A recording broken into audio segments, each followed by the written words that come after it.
في القرآن العليم بعد أعوذ بالله من الشيطان الرجيم بسم الله الرحمن الرحيم إن الله يأمر بالعدل والإحسان وقال نبينا عليه السلام لا فضل لعربي على عجمي ولا فضل لعجمي على عربي புகழும் புகழ்ச்சியுமே இறைவனாகிய அல்லாஹ்விற்கே.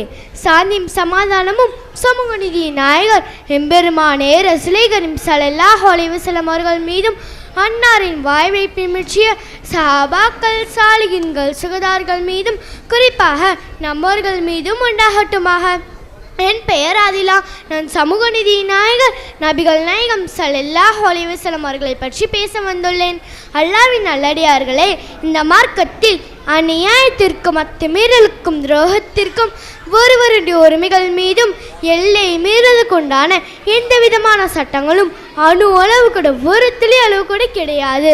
உலகத்திலேயே நீதியை விரும்பாதவர்கள் யார் இருக்க முடியும்? உலகம் முழுவதும் இஸ்லாமியர்கள் நீதத்தை பேணி நடக்கக்கூடியவர்கள். இஸ்லாத்தை வெறுப்பவர்கள் நீதத்திற்கு எதிரானவர்கள், இயற்கைக்கு எதிரானவர்கள். ஏன் இங்கு நான் நீதத்தோடு இயற்கையை குறிப்பிடுகிறேன் என்றால், இயற்கையில் மனிதன் உட்பட எல்லா படைப்புகளும் நீதமாகவே படிக்கப்பட்டுள்ளன. அவர்கள் காலத்தில் குழந்தை மாற்றப்பட்டதாக ஒரு வழக்கு வந்தது. ஆண் குழந்தை பெற்று தாய்க்கு பெண் குழந்தை, பெண் குழந்தை பெற்று தாய்க்கு ஆண் குழந்தை மாற்றப்பட்டது. அப்போது நீதிபதியாக இருந்த அலிரலில்லாஹ் அவர்கள் ஆணுக்கு 2 மடங்கு பெண்ணுக்கு 1 மடங்கு சொத்துரிமை கொடுக்குமாறு அல்லாஹ் கூறுகிறான்.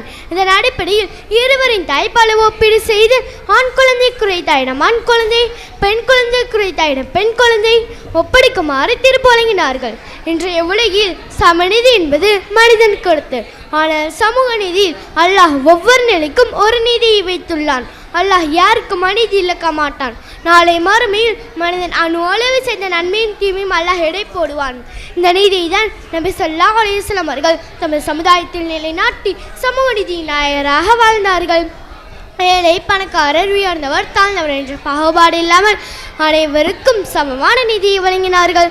சமூகத்தில் ஒடுக்கப்பட்ட மற்றும் புறக்கணிக்கப்பட்ட மக்கள்களின் உரிமைக்காகவும் போராடியவர்.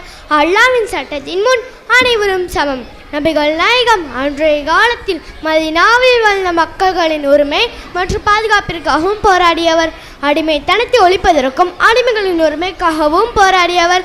மேலும் நபி அவர்கள் பெண்களின் உரிமைக்காகவும் அவர்களுக்கு கல்வி மற்றும் சமூகத்தின் சமமான வாய்ப்பையும் ஏற்படுத்தி கொடுத்தார்கள். யாராக இருந்தாலும் அவர்கள் தவறு செய்திருந்தால் அதற்கான தண்டனை அனுபவிக்க வேண்டும்.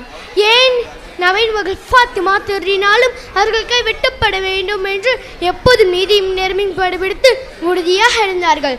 தமக்கு விருப்பமானவர் விருப்பமற்றவர், நெருக்கமானவர் நெருக்கமற்றவர் என எவ்வித பாகுபாடுமின்றி சமூகத்தில் நீதமாக நடந்து சமூக நீதி நாயகராக வாழ்ந்தார்கள். புகாரி ஷரீஃபில் வந்துள்ளதாவது என்னவென்றால், அனஸ் ரலியல்லாஹு அவர்கள் வீட்டில் வளர்க்கப்பட்ட ஆட்டின் பாலை கறந்து அதில் கிணற்று நீர் கழிந்து நபியர்களிடம் பால் பாத்திரம் தரப்பட்டது. அதை அவர்கள் பருகினார்கள். அவரது பக்கம் அபூபக்கர் ரலியல்லாஹு அவர்களும் வலப்பக்கம் ஒரு கிராமவாசியும் இருந்தார்கள். நபி அவர்கள் முதலில் கிராமவாசி கொடுத்து விடுவார்கள் என்று அஞ்சு உமர் ரலியல்லாஹு அவர்கள் அல்லாஹ்வின் தூதரே அபூபக்கருக்கு கொடுங்கள் என்றார்கள். ஆனால் நபி அவர்கள் வலப்பக்கம் இருந்த கிராமவாசிக்கே முதலில் கொடுத்தார்கள்.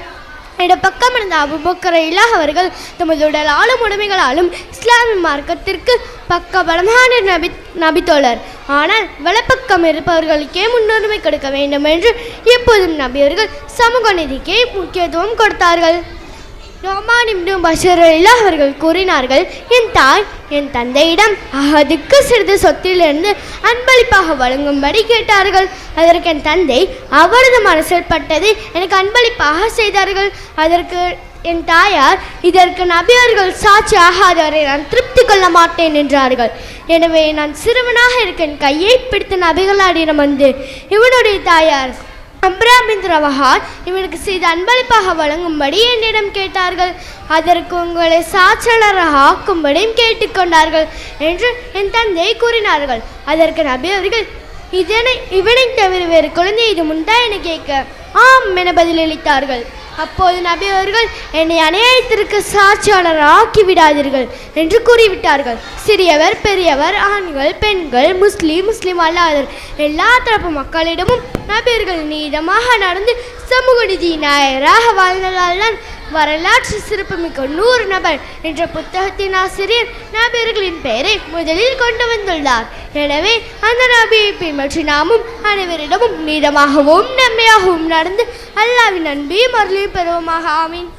வாஹிரு தாவானா அல்ஹம்துலில்லாஹி ரப்பில் ஆலமீன். அஸ்ஸலாமு அலைக்கும் வரஹ்மத்துல்லாஹி வபரகாத்துஹு.